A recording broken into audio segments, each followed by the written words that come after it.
Et ce directeur a dit quoi? Juillet 2009-2010, arrivée des soldats du CNDD. Recrutement et formation des soldats du CNDD.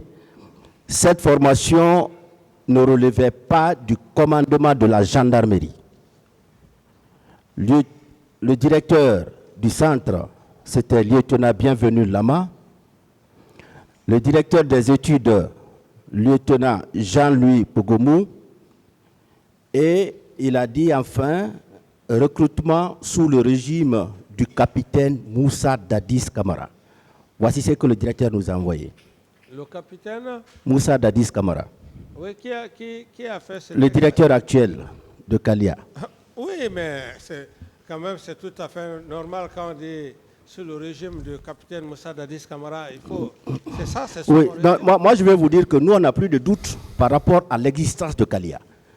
À partir de cet écrit, nous avons la conviction désormais qu'il y a eu des recrutements au niveau de Kalia sous le CNDD. Attendez la question. Attendez la question. Voilà.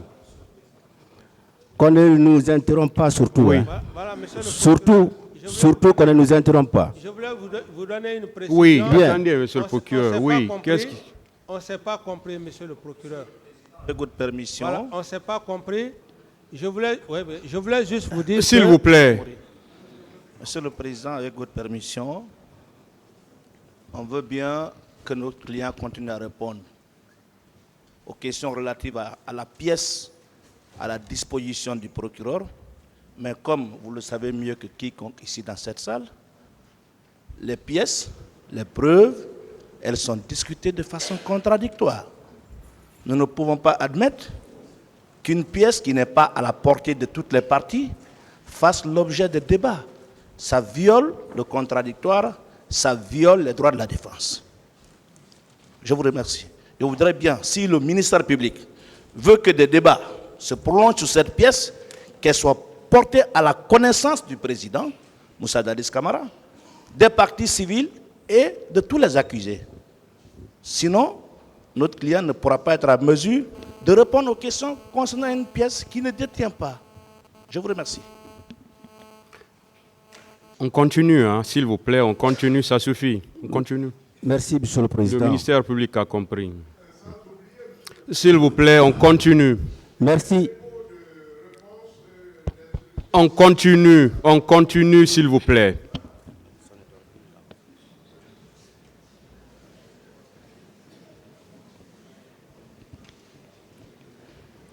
Merci, monsieur le Président. Bien, nous allons continuer. Nous allons vous lire quelques dépositions de témoins. Quelques dépositions de... De témoins. Oui. Voilà. Certains officiers et certains cadres qui ont eu à travailler avec vous ont été reçus par les magistrats instructeurs. Des témoins civils ou militaires. Suivez, M. Camara, ne soyez pas pressé. Attendez. J'ai dit certains officiers et certains cadres qui ont eu à travailler avec vous. Oui. Bien. Je commence par le colonel Oumar Sano, oui, chef d'état-major général des armées, qui a déclaré ceci. On lui a posé la question: est-ce que vous étiez au courant de la manifestation des forces vives qui devait avoir lieu le 28 septembre 2009 au stade du même nom? Il dit: effectivement, nous avions été mis au courant de l'organisation de cette manifestation par les médias privés, locaux et étrangers, et également par l'autorité supérieure. On lui a encore posé la question: concernant la manifestation elle-même, quelles dispositions sécuritaires avez-vous prises? Il a répondu: à la veille de la manifestation, j'ai reçu l'ordre du président de la République de consigner tous les militaires dans les casernes, à l'exception de la gendarmerie et de la police, qui seront chargés du maintien d'ordre. En exécution de ces instructions, j'ai convoqué au camp Alpha Yaya, à la présidence de la République, tous les chefs d'état-major, le directeur national des services de police et son adjoint. À l'occasion, j'ai répercuté la consigne qui m'a été donnée par le chef de l'État. J'ai appelé chacun à prendre toutes les responsabilités pour contrôler et faire respecter les instructions reçues. Vous confirmez ces déclarations? Oui. Bien. Peu après, j'ai reçu une délégation de la Croix-Rouge qui m'a demandé de lui passer des véhicules pour permettre le ramassage des corps qui gisaient au stade. J'ai agréé la demande aussitôt en ordonnant au chef de train de mettre les véhicules qu'il fallait à leur disposition au nombre de 4. Je précise que c'est la Croix-Rouge qui s'est occupée du ramassage des corps. Un rapport dressé à cet effet et qui m'a été déposé par la dame, lesquels intéressés ont trouvé, voilà, par la dame à l'état-major, le nombre de corps y est indiqué, ainsi que les circonstances dans lesquelles les intéressés ont trouvé la mort. Ces causes tenaient à la bousculade, à des impacts de balles. Ce rapport important se trouve dans les archives de l'état-major général des armées que j'ai déjà quitté. Vous confirmez cela aussi? Ça, c'est sa déclaration. D'accord. C'est sa déclaration, je ne peux pas confirmer, c'est sa déclaration. D'accord. Bien. On lui a dit, selon le rapport de la Croix-Rouge, quel était le nombre de corps? Si j'ai bonne souvenance, il y avait 57 corps, dont 7 par balle et autres par bousculade. Vous avez eu ce compte rendu-là? Combien de corps? 57 morts. 57? Oui. Oui, effectivement, c'est le même rapport qu'on m'a envoyé, oui.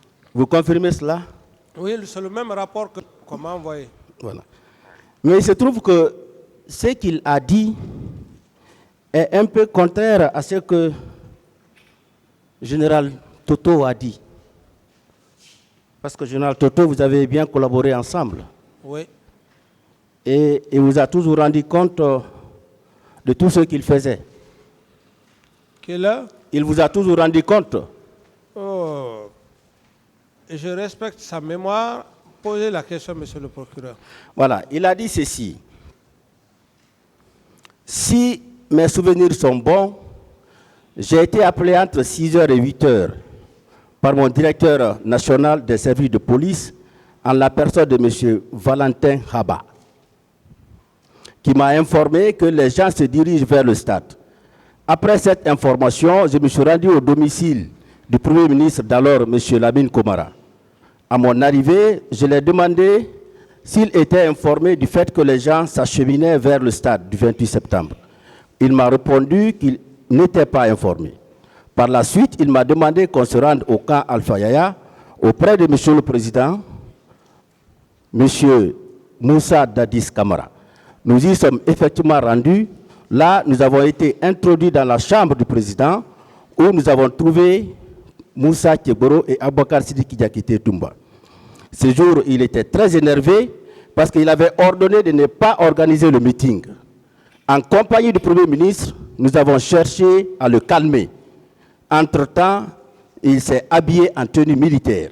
Le Premier ministre, M. Lamine Komara, nous a quittés en me demandant de continuer à le calmer. Ça, c'est vrai? Je dis bien que je respecte sa mémoire. Je ne veux pas rentrer, ça n'engage que cette affirmation. Oui, est-ce qu'il était venu ne m'engage pas, cette affirmation ne m'engage pas. D'accord. Alors, par rapport aux différents corps, voici ce que le général Toto a dit. C'est à 13h que, de mon bureau, j'ai été informé. À 14h, je me suis rendu au camp Samori où j'ai constaté la présence d'un camion militaire avec à son bord 22 corps. que nous avons bien compté. Je suis allé immédiatement au camp Alpha Yaya pour rendre compte au président de la République, M. Moussa Dadis Camara. C'est vrai, il est allé vous rendre compte? Monsieur le général Toto, il est décédé, je ne peux pas parler à sa place. Ce qu'il a dit, c'est pas vrai. je ne m'y reconnais pas là-dedans. D'accord.